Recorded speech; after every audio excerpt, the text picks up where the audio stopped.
Welcome to Stoveside Chats. My name is Chad Blackwelder with the North Carolina Department of Agriculture. Happy Veterans Day to everyone. Thank you for those who are serving our country and have served our country in the past. Thank you for your sacrifices and all you've done.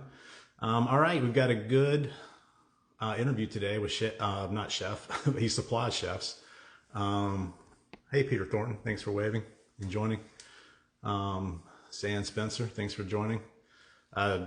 James Hargrove, he supplies chefs with some fantastic oysters, so we're going to be talking to him about that today. I apologize. Last week I told you that Chef Chiti Kumar was going to be on this week. I had my dates mixed up, so that's going to be next Wednesday. Then after that, we have Chef Matt Hannon of Ashton's in Southern Pines. Great chef, really cool guy.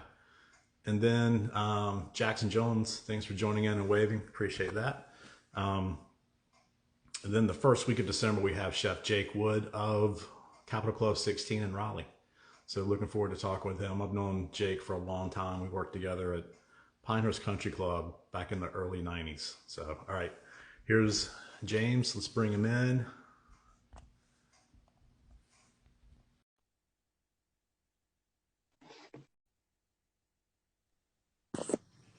Hey, James. Hey, how's it going, Chad? I'm doing good. I hope you are. Excellent, sir. Cool. Thanks for joining us today. We really appreciate it. So for those who are joining, this is James Hargrove of Middle Sound Mariculture.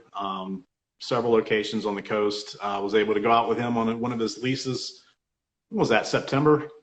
Something like that? Something like that. It was a couple months ago, yeah. But never done that before. That was a lot of fun. James, tell the folks about yourself, how you got started, and what brought you to where you are now. Yeah, excellent. Like Chad already mentioned, owner of a oyster company called Middle Sound Mariculture. We've got 3 sites that we farm oysters on. Was able to get involved with oyster aquaculture in the state, just kind of the right place at the right time in a lot of respects, but a lot of hard work at the university, and also doing some work with some natural resource damage assessment down in the Gulf of Mexico after the Deepwater Horizon oil spill. And so that increased my love of the oyster, and then came back to North Carolina and thought, hey, there's a potential opportunity here. And I love seeing things grow. And oysters are such an amazing product, and creature in general. So it was just perfect for me to go ahead and transition into growing oysters. Yeah. Now, you went to WUNC and got your degree there. You're essentially a marine biologist, correct? Yeah, so my undergraduate degree is marine biology, and then I took a year off, did the natural resource damage assessment stuff in the Gulf, and then kind of transitioned back into, I still was working in a lab called the Benthic Ecology Lab when I was doing all that, part-time here and there, and ended up researching, aquaculture in general, and thought, people love shrimp, right? Who doesn't like shrimp? And you can't find a farm-raised shrimp in the U.S. And ended up looking into that a little bit, and it's just the costs don't add up. But anyways, focused into other aquaculture, and that's when I started looking into farming oysters. I got you. How did you get into, what made you want to get your degree and be a marine biologist? I know you do a lot of hunting and fishing and that sort of thing. Did that lead to your interest in? Oh, absolutely. And the natural world in general. But the marine environment is like, the coup de grace, essentially, in my opinion. And just the love of the ocean from a young age. I don't know what it is. I've just always known, 7 years old, I'm going to be a marine biologist for sure, known. So that's been fantastic. And I did dabble a little bit in a community college, and ended up looking into doing accounting, but decided I'm going to pursue the passion of being a marine biologist. And I actually work currently with my Master's of Science degree at a company called Dial Cordy and Associates. It's an environmental consulting firm, and we work with a lot of projects all up and down the East Coast and some of the Gulf Coast. Okay. Well, walk us through the life of an oyster from when you get it as a baby and how you guys get it and how it unfolds from there.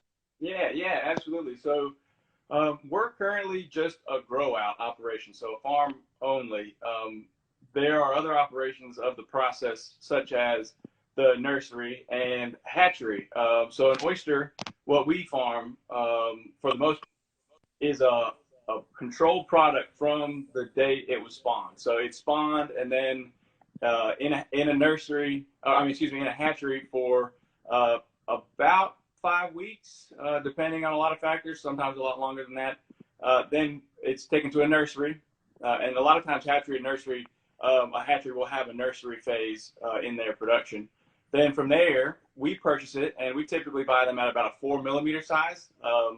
It's easier to handle as a little bit bigger. A lot of newer growers will start out growing something around a 12 millimeter size oyster just to start with. A lot less chance you're going to kill something that's a little bit bigger. When they're small, they're finicky and kind of sensitive. If you think about an oyster, but sensitive to a lot of environmental parameters. So anyways, we take the babies, put them out in cages, and then essentially as they grow and get bigger, we transfer them from one bag mesh, small mesh, to a larger mesh, all the way up to a final grow out bag. That process takes anywhere from around 10 months to 18 months, depending on the growth of your oysters. A lot of factors involved. I mean, hurricanes end up causing you lots of strife.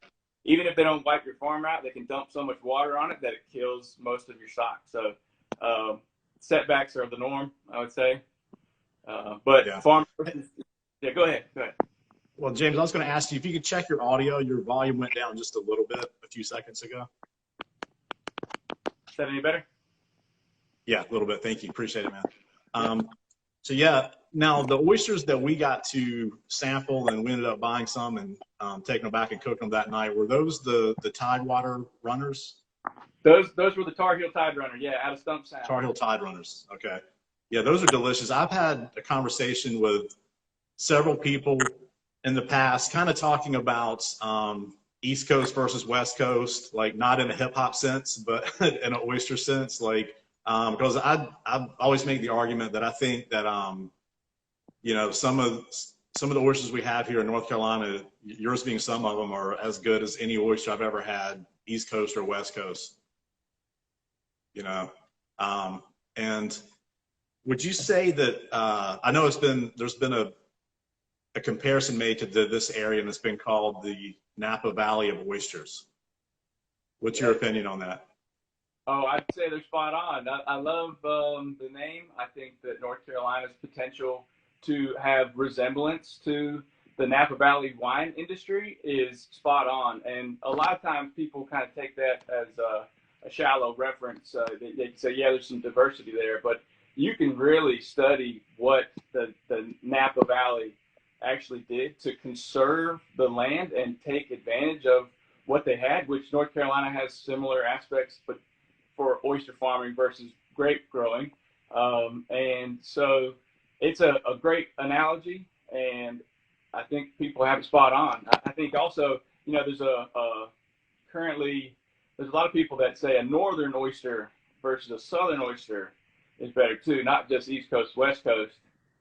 So, you know, the North Carolina's so young and so few growers. Well, we got a lot of growers now, but they're small growers. People just haven't had a chance to try them. And I think once people have a southern oyster, good quality, they'll put it up against any other oyster in the country, in the world for that matter. So we've got a lot of special things to offer, North Carolina does. Yeah. No, you and I spoke earlier today. You had some good news. Tell the folks about that. Oh, yeah, absolutely. So we found out that we're going to get a grant, part of the Department of Consumer Services, the Increasing Meat Production Efficiency and Capacity Grant. It's part of the CARES Act, Corona-related funding. And we applied for a grant. It's a 2-to-1 match, and it's going to help us expand our processing capabilities by about twofold. So essentially what we're going to be able to do is go from 8,000 oysters at any given time holding at our facility to around 20,000. So it's a significant increase in production capacity on the farm. So we're ecstatic about that. That's huge. Yeah. Tell us about a typical day for you. I know that you know, you're a busy guy, man. You splitting your time between, you know, your consulting job and running oyster leases. How does that work out? I'm never home. Oh, well, for the most part. So we're just building the oyster farm and essentially dabbling into that this moment. I mean, I'm doing everything I can. I got 2 days that I go out to the farms. And so one always gets skipped every weekend because I only do one per day. I try and get help. We have a couple contractors and an employee that come out with us and get down. And it's a lot of physical work. But so it's difficult. You can't forget that I also have a 15-month-old girl, Pearl, who keeps me just as moving, and my wife as well. She's hopping and running around everywhere. So we're extremely busy with that regard. And that's, I was going to say, if anyone ever questioned your commitment to oysters, you named your daughter Pearl. I know. I mean, come on. That's great. That's great. And you have a pretty keen sense for marketing. You were telling us about some of the green lip oysters that you can expound on this, but how they're available certain times of year due to certain conditions. And tell us what you named them and obviously why, and kind of, you know, what's the prime time of year for those guys. Yeah, absolutely. We're looking forward to the green gill season.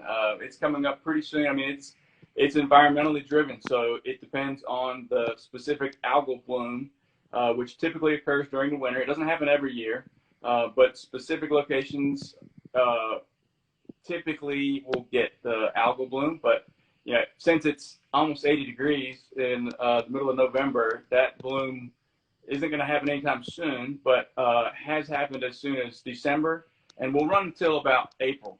And essentially what it is it's an algae species that has a pigment called melanin, which is one of the highest naturally occurring antioxidants on the planet, blue-green pigment. The oyster eats this algae and stains the gill. And so it retains some of this pigment on its gills. And that color can be anywhere from a turquoise to a greenish, like seaweed color. It's amazing. And people haven't really seen it. There's in France, they eat them all the time in season. And right now, I think it's over the last 5 years, it's kind of been an awakening to the fact that there's this green-gilled oyster that not really many people have seen. It's an amazing thing. And so we have one farm that currently gets green gill every year that we've had it, and another farm that's got it a dusting of it, I would say, and then it disappeared. So it was there for about a month and was gone, but very like an olive color, so not that intense jade color, which the Carolina jade is what we call that oyster when we're selling the green gill product. Because it's got that's a really cool name. And there's some, you guys make sure you check out Middle Sound Mariculture, their website. There's some really cool pictures of some of those green gilled Carolina jades. Well, James, we're about out of time. Tell us quickly how folks can get a hold of your oysters, what restaurants, you know, not all of them, but kind of give us a general idea about how you're getting your oysters out. Are you distributed, or are you guys self-distributing? We do a little bit of distributing, but really only the Wilmington area. We're actually hoping to use that grant that we got and the refrigeration that we got. It's a trailer to expand down to the Charleston market. However, currently the best way to get it is if you're in Wilmington, you can contact me. But we use 2 distributors, Inland Seafood and Locals Seafood. So if you're in the Triangle area or in the Charlotte area, you can get our oysters through them.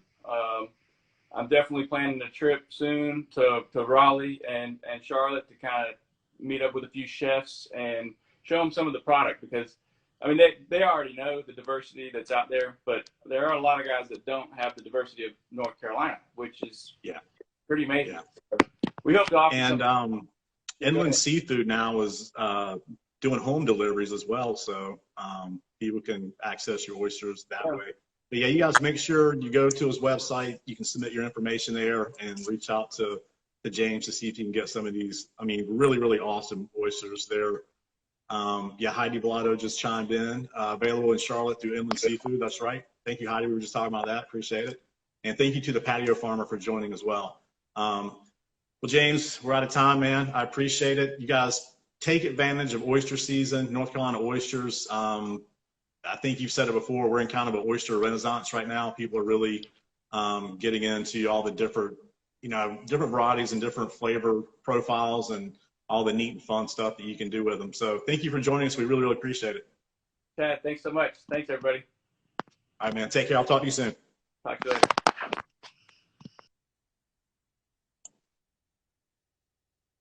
Okay, guys, thanks for joining us today. We'll see you next week with Chef Chiti Kumar of Garland and Raleigh. James Beard nominated Chef Chiti Kumar. So join us for that. It's going to be a lot of fun. You guys have a great week, and we'll talk to you soon.